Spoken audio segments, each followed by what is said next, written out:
There are places in this world, remote, isolated places, where the passage of years has had little impact, where certain activities have gone on practically unaltered for centuries beyond memory.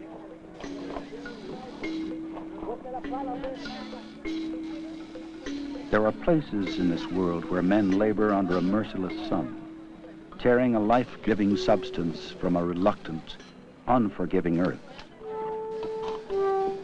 The substance they sweat and strain after is one their ancestors sought in much the same way.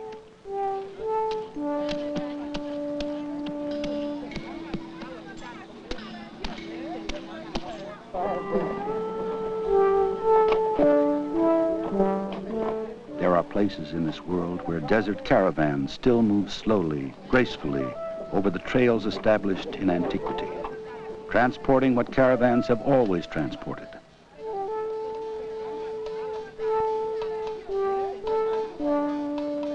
What they carried was one of the first items of commerce. Often it was traded for gold. Great cities grew up along its trade routes. Battles have been fought over it. It has been used for money, and in some places, it was nearly as precious as gold. Yet, it is not rare. Rather, it is as abundant as the sea around us.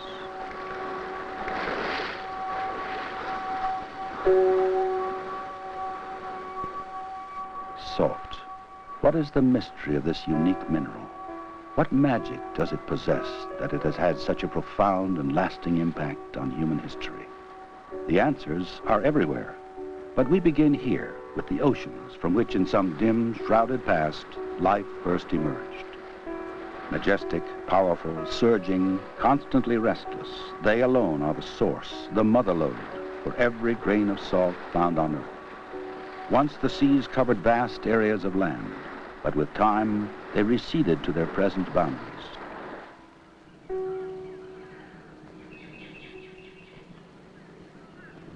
Avery Island, Louisiana. Unspoiled, seemingly untouched by time. A sanctuary for wildlife. It is one of the places where the oceans left behind a fantastic legacy. A testimony to their primeval movements, an almost inexhaustible supply of salt. 1,000 feet beneath this tranquil beauty, there throbs a half-lit subterranean world, the world of the deep mine, where men and machines draw salt from the bowels of the earth, digging out long-buried deposits left behind eons after the ocean's waters evaporated into history.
Once strong men worked slowly, laboring with picks and shovels.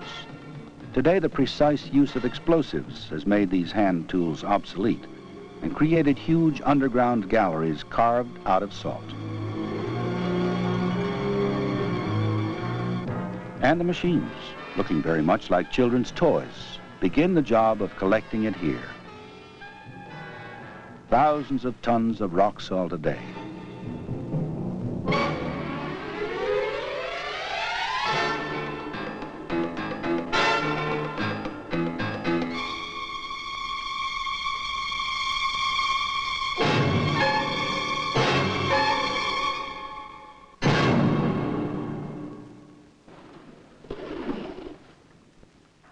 Today, there are still places where salt is harvested as it was over 3,500 years ago.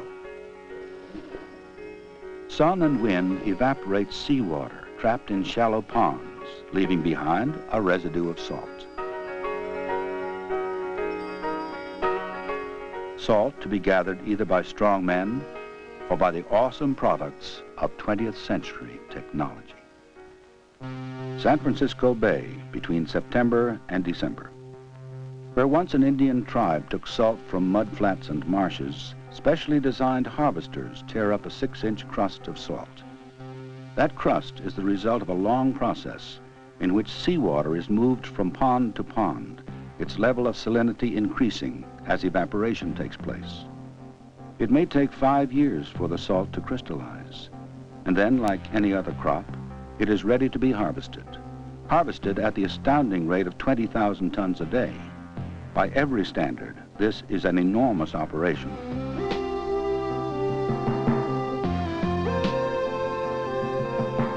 An operation whose production facilities spread out over 26,000 acres.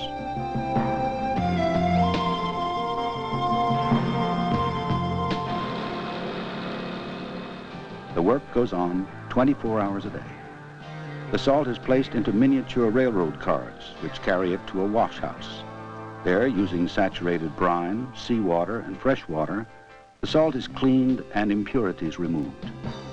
Clearly, modern technology is at work here, but solar evaporation remains essentially a natural process, relying on maximum sunshine, minimum rain, and ample wind to produce mountains of salt.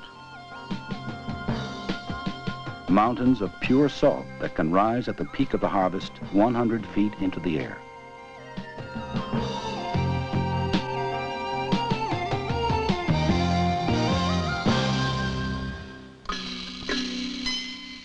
If solar evaporation needs sunlight and deep mining needs explosives, brine wells need only fresh water. A pipe is driven into the salt deposit far below the surface, water pumped down to dissolve the salt, and the dissolved salt is brought back to the surface in the form of brine. Then at the surface, the process of transforming that brine to salt begins. It's called the vacuum pan method. Developed in the 1880s, it all takes place within a series of huge cone-shaped evaporators, or pans, into which the brine is forced, heated until crystals form, then dried until all that remains is salt.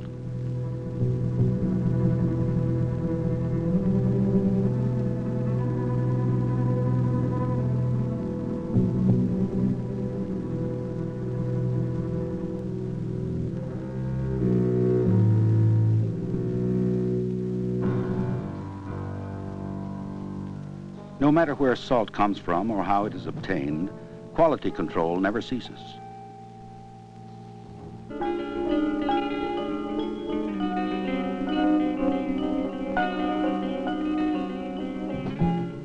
Standards are high and strict for each step in the manufacturing process.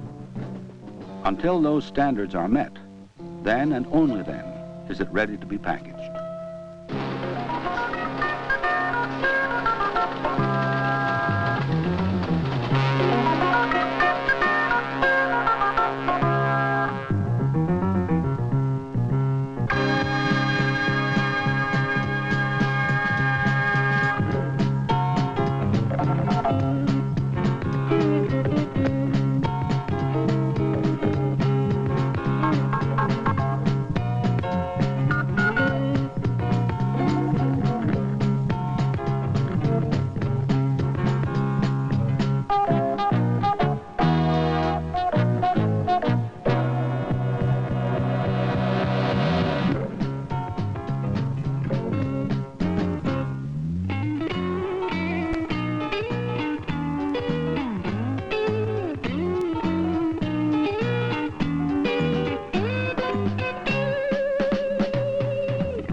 The flow never stops.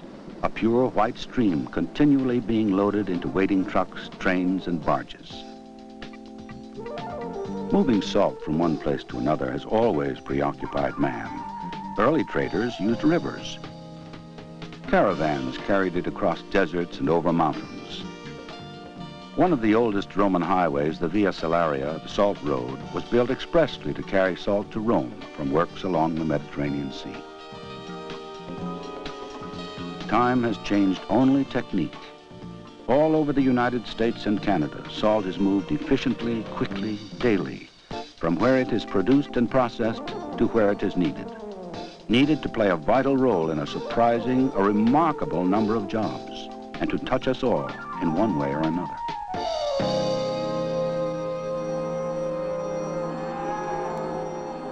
In the shadow of the Rocky Mountains, near the tiny town of West Cliff, Colorado, Ralph Austin runs a large cattle ranch. It's a way of life he's inherited from his forebears. And beef cattle are what his business is all about. The stronger, healthier, and larger they are, the more they will fetch at auction. From long experience, Ralph Austin knows precisely what salt can do for his cattle. Salt is a very important mineral to the livestock market. I mean, in all types of livestock. It's a mineral that they don't get unless you supplement feed them. Particularly in this range country, where the ground is so dry, it's not saline or anything, so they can't get it out of grasses and stuff. And I like to use iodized salt. It holds down on foot rot, diphtheria, and some forms of kertitis, which is pink eye. From the back of his pickup truck, Ralph Austin dispenses the 50-pound blocks of salt that are so vital to his cattle. Austin uses about 1.5 tons a week, a small part of the nearly 2 million tons of salt fed to cattle each year.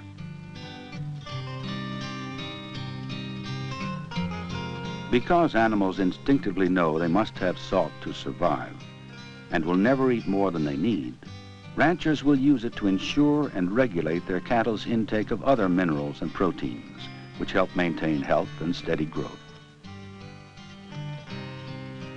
Further, salt can be a labor-saving device. Animals will go wherever it is put. Thus, a rancher, by simply changing where salt blocks are placed, can ease the job of moving his cattle from pasture to pasture.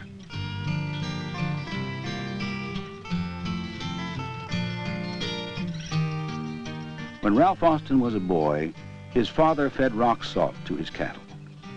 In the years since then, science has refined and broadened the role salt has to play in livestock nutrition. On ranches everywhere, there is little doubt about how vital it is.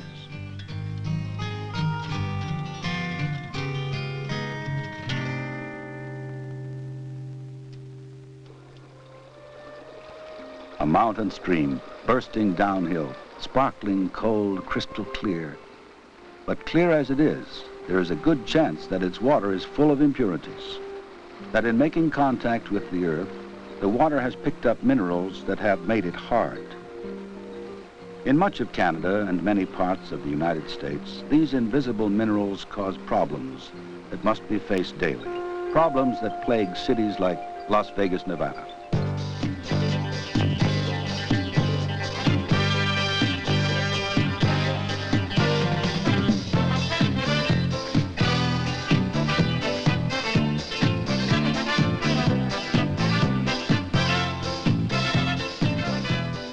Las Vegas. It has gambling, neon signs that turn night into day, and the kind of round-the-clock excitement that attracts people from all over the world. Las Vegas also has hard water. But the guests of the giant hotels that dot this city never bathe in it, never see its effects. For deep within these hotels, where guests never go, water softeners, using the same process found in private homes, take incoming hard water and treat it to remove hardness. Hardness which can destroy a plumbing system. Salt makes this process work.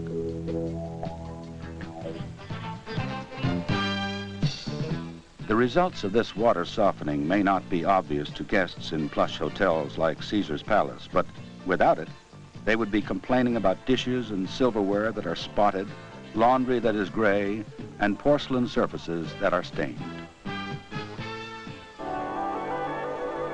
Without it, they would complain that their table, so elegantly set, does not sparkle.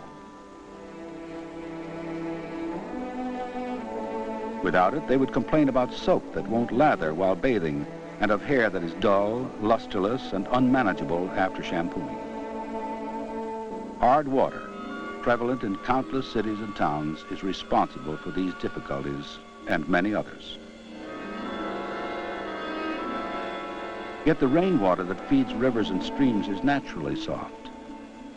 Where hardness robs this quality, salt, with its unique properties, can help restore it, making water soft again, just as it was when it started out, as rain.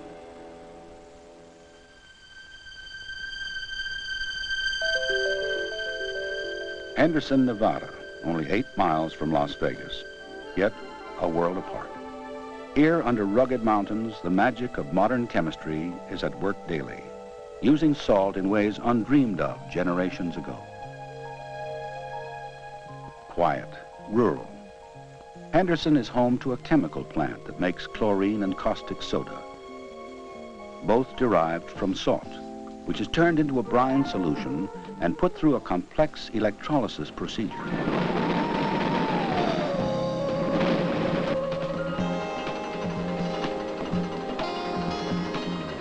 By far the greatest use for salt is in the production of chemicals. Of these, chlorine, which is used to purify drinking water, and caustic soda are the most widely used. These chemicals, in turn, are used in the production of a whole spectrum of products, from soaps to paper, from detergents to plastics, from synthetic rubber to fabrics.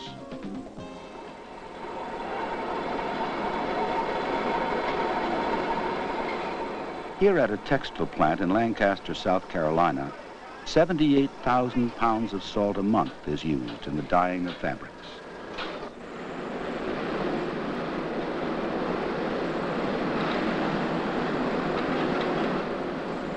Stu Beasley, the plant lab manager, understands the historic connection between textiles and salt.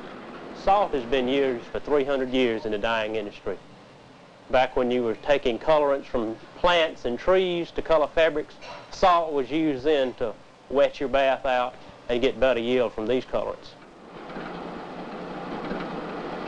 Dyes have always been expensive, and nowadays salt is even more helpful in getting better yield from your colors.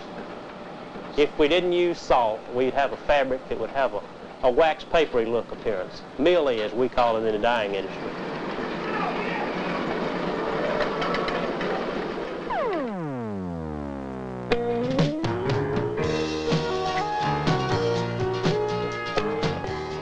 Man has been harvesting and enjoying the bounty of the earth for years uncounted.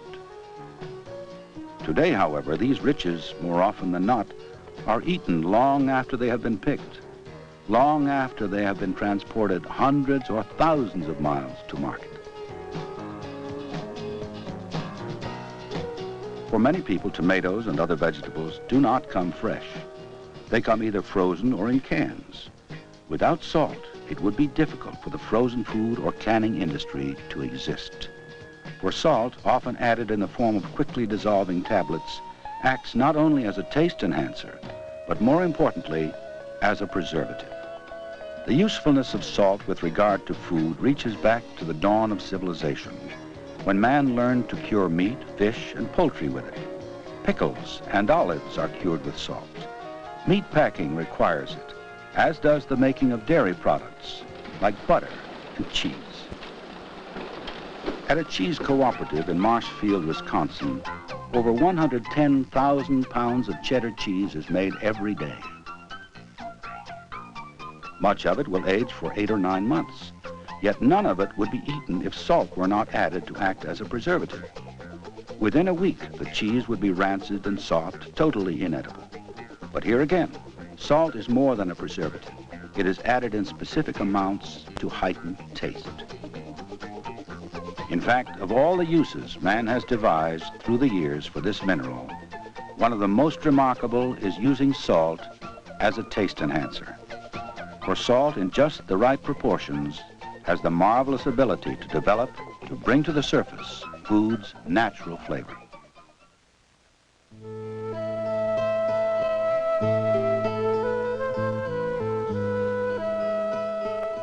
The brilliance of fall. Nowhere is it more striking than in Middlebury, Vermont.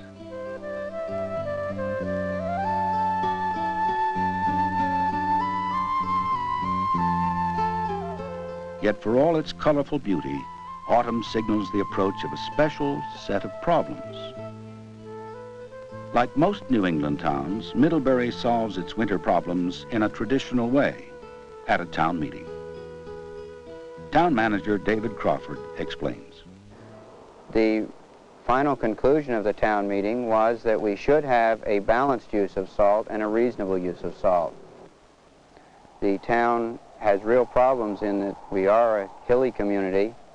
Our downtown has a real need for safe movement of people, and the use of salt meets that need.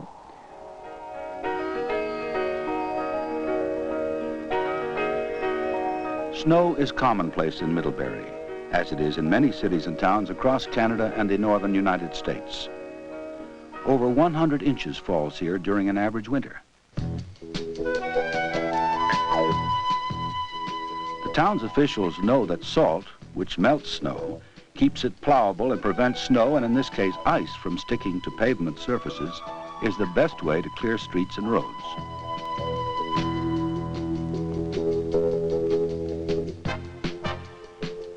In the yearly winter battle to provide safety and mobility on thoroughfares, salt, in addition to the snowplow, is a frontline weapon. Nothing else works as well. Other chemicals are too expensive.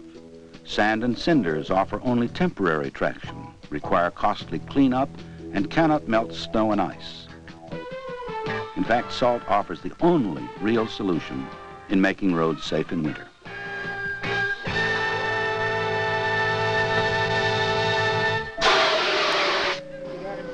Okay, who's got the end? Me? He's got one end and I got the other one on my knees. Okay. It has been estimated that salt has some 14,000 uses. Of these, none is more important than its use with regard to human well-being. Get that side. Dave, get that side. No, you get it. The clear liquid so often being administered intravenously by rescue squads at the scene of an accident is, in fact, a saline solution.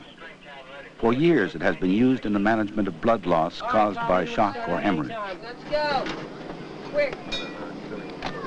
Got it.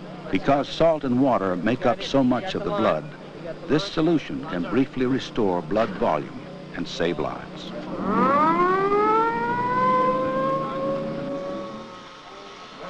But its use is not limited to accidents. In the intensive care units of hospitals everywhere, saline solutions are vitally important. Dr. Frank Colella, head of critical care at Prince George's General Hospital, Cheverly, Maryland. In the intensive care unit, we use saline solutions on nearly every patient to maintain the normal composition of body electrolytes. Salt is made of sodium and chloride, and both of those constituents are found in the blood. And when patients are totally dependent on intravenous calories and fluids, we need to maintain the same concentrations in their blood as normal, and we do that through the use of salt solutions. And in the operating room, salt solutions keep patients from going into shock during their ordeal. In fact, the simple addition of iodide to table salt has practically eliminated iodine deficiency goiters in the United States and Canada. That salt and our health are so closely intertwined is natural, for each of us has about 7 ounces of it dissolved in our systems. It regulates the exchange of water between body cells and their surrounding fluid, moving food in and waste out. It provides the sodium that is a component of tears, saliva, mother's milk, and is an essential part of the digestive fluid in our stomachs. Without salt, without the numerous, intricate functions it carries out in our bodies, we would die. I wanted a girl. Well, you had a girl. Now you also have a grandson. The miracle of birth. After 9 months, a child is thrust from the protection of the saline solution of its embryonic sac.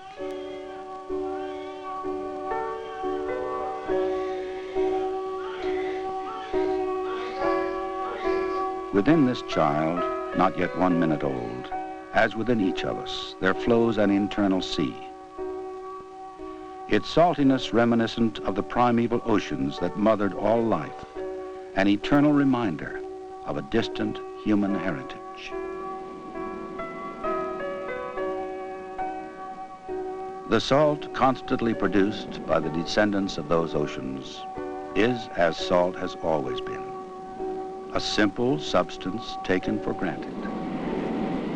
Yet internally, externally, salt is an absolutely necessary part of our lives. We cannot live without it.